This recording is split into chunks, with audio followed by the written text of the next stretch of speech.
Sorry, my friend, you are not gonna work here. Hey, what's up, you guys? I'm Caitlin from Leave Me Alone Plants, and today we are here with a big one. This is my Anthurium Plowmanii. Okay, at least that is what I think this plant is. So you guys may have remembered a couple months ago I did a video on buying gigantic houseplants from my local nursery, and this is one of the guys that I bought. Now, when I purchased this plant from Summer Winds here in Arizona, it was actually sold to me as an Anthurium Rancho Ruffels.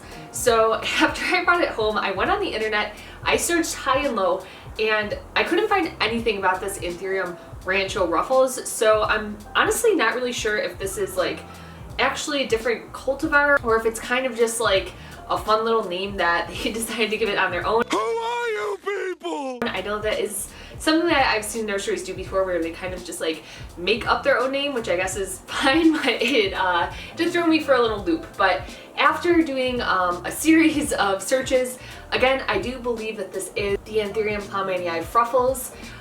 The only other plant that I did consider it possibly could be, I think one of you had mentioned this right on that video, is the Anthurium Hookeri. Looking into the care requirements for either of them, they are going to be rather similar. So with that said, whether you have the Plowmanii, whether you have the Hookeri, or whether you have the Rancho Ruffels, then stay tuned and we're going to get into how to take care of these plants to keep them happy and healthy.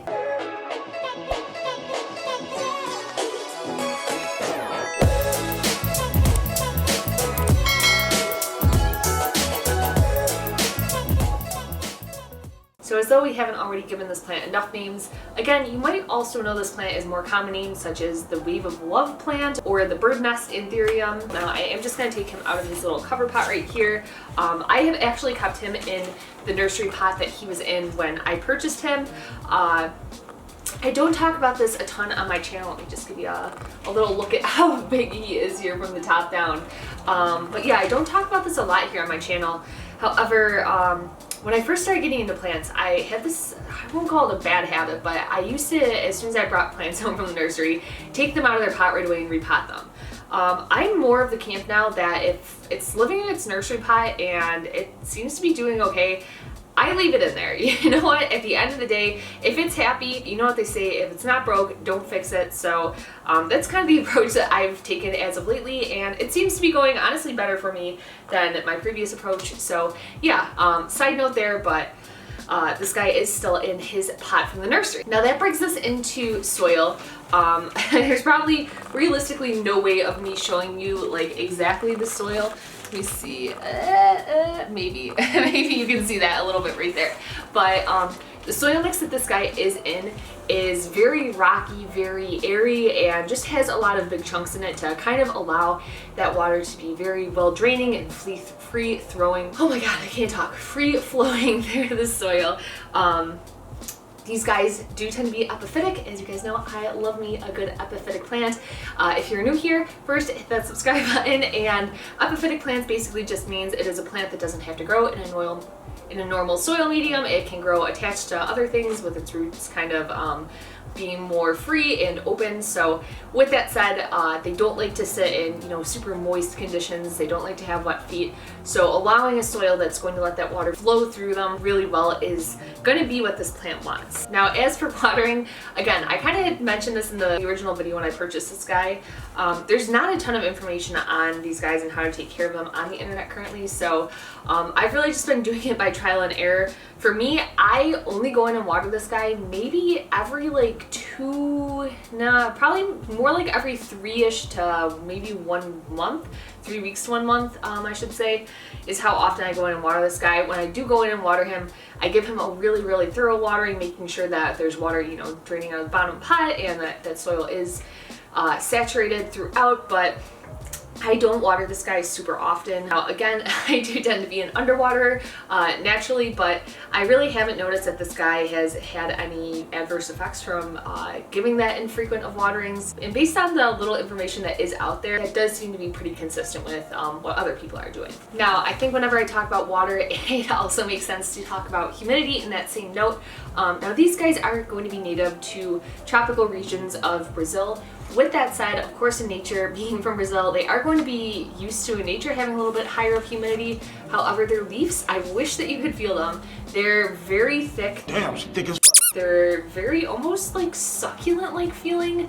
They honestly feel fake. If I didn't know if this is a real plant, I would think that these leaves are fake, but they are very thick. And while you guys probably know, if you're familiar with my channel, I live here in Arizona. We have very low humidity. This guy does not seem to mind it. He really does fine. And the nursery that I bought him from, they actually had him growing outside, so he was not getting any sort of substantial humidity when he was living at the nursery. Now, one thing I will say about these leaves is, again, let me hold them up. As you can probably see, they spray out rather horizontally almost, as opposed to most plants who kind of grow in a linear fashion. With that said, they collect dust very readily. I honestly have not done this in quite a while, but these guys do require a good, cleaning and wipe down every so often. So don't mind the fact that this guy is a little on the dirty side, but yeah, typically I will just go in with kind of like a microfiber cloth that's wetted down, and that'll take all the dust off. But if you want to get a little crazy, this leaf in particular right here has some water spots on it, so you can kind of dilute down some lemon juice with your water, and that will take off those water spots on your leaves really nicely. So again, if you have one of these, just being sure to clean off those leaves consistently so that they can absorb the sunlight and really do their thing. Now, as for light, I was reading online that these guys can kind of do anything from a moderate light to a bright indirect light. Now, I won't lie, when I got this plant, of course I was so in love with him, but I was also low-key a little intimidated by him, and I assumed that he probably would like a bright indirect light just because he is so big. Bigger plants, require more energy to put out massive leaves like this. So that was kind of where my instinct was, and I think that instinct has been right. And because I was a little intimidated by him, I actually rearranged some of my plants to be able to give him a prime spot right in my windowsill. So for me, this guy does get basically all day a really nice bright indirect light, and he seems to enjoy it. I mean, he's put out, which one's new? I think, yeah, this is the new leaf that he's put out since I've gotten him, which I'm pretty happy with, and he has another what appears to be smaller leaf coming in soon. Again, that's just what I've given him, but I also saw a video of a woman, she had a whole bunch of them, and she was kind of growing them in like a more shady area under a patio. So again, I think you can really get away with a lot with these guys. For me, again, despite kind of being intimidated by it at first, this plant does seem to be very forgiving for me, which is awesome. Now, overall for size, these guys in general can get enormous. I'm sure if you live somewhere like Florida where you could plant this in the ground, well, realistically, you could probably plant this in the ground here in Arizona, as long as it's not getting like direct sun all day. But yeah, if you live somewhere in like zones 9A and below, where you can plant this in the ground, these guys can probably get enormous. I read that the leaves themselves can get up to 6 feet long, which is wild. It blows my mind. So I don't know that this guy in his tiny little pot is going to get that large, but I have seen them get enormous, which is super, super cool. With that said, the other thing that gets large on these guys isn't only the leaves, but it is also their roots. Now, again, I'm not sure if I will be able to show you this on camera. Hopefully this is showing up a little bit, but you may see that these roots are kind of like coming above the soil here. And that seems to be something that is pretty consistent across all the pictures and videos of these plants that I've seen. They have really, really large root systems. It wouldn't surprise me if eventually this guy breaks out of this pot when his roots get root bound enough, because they are really substantial, really thick, and again, almost everyone that I see growing them, they do let a big portion of those roots kind of stick above the soil, which again, because they are epiphytic, makes sense. At least it makes sense to me. Now, with that said, the roots being out of the soil, I couldn't find a ton about people and how often they fertilize these. Maybe a month after I got it, I went in with a synthetic liquid fertilizer, and quite honestly, I want to say that it did cause a little bit of leaf burn. I think I might have over fertilized it because some of these edges seem to get a little crispy after that. So I don't know. There's not too much out there to go off of, but my instinct tells me that these guys kind of are going to want a little more of a diluted fertilizer.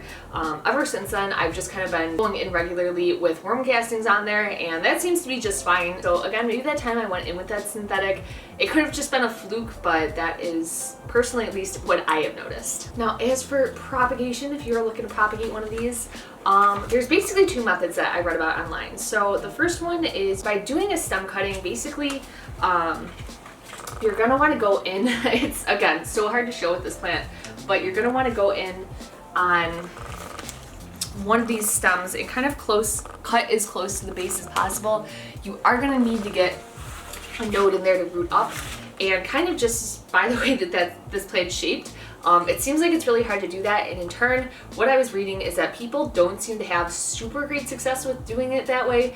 It does seem like it can be done, but it doesn't seem like people have the best of luck. So conversely, what I have heard is really successful, but you kind of have a give and a take here, is that you can propagate these plants through division, kind of just by cutting through the entire rootstock here. Of course, the only problem is it has its name and the beautiful shape of a bird's nest. So of course, if you are cutting it up for division, it is going to lose that beautiful shape. But yeah, if you're really super keen on propagating these, then that is of course an option. I don't believe it's something I would do with my plant, but yeah, it is out there if you are interested. Oh, one more way to propagate, I guess not propagate, but when I got this plant, it actually had what appeared to be the flower stalks on it. They were kind of these big long brown projections that came out of there. They looked rather phallic.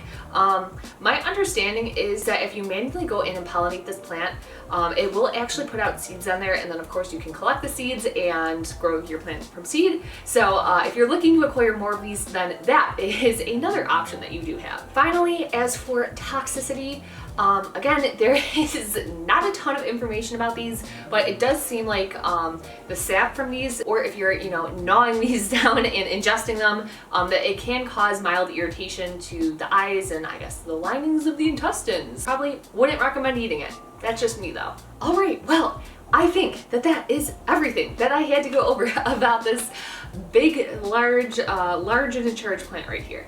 But as always, if you had questions or comments that I did not address, please drop them down below. I will get back to you as soon as I possibly can. If you're new here, please hit that subscribe button. Good things are coming, so you don't want to miss out on any of the future content that we're coming out with. And while you're here, if you enjoyed this video and somehow made it all the way to the end, then don't forget to hit that like button. It helps me out and I really appreciate it. Thank you guys so much for sticking around until the end, and I hope to see you in the next video.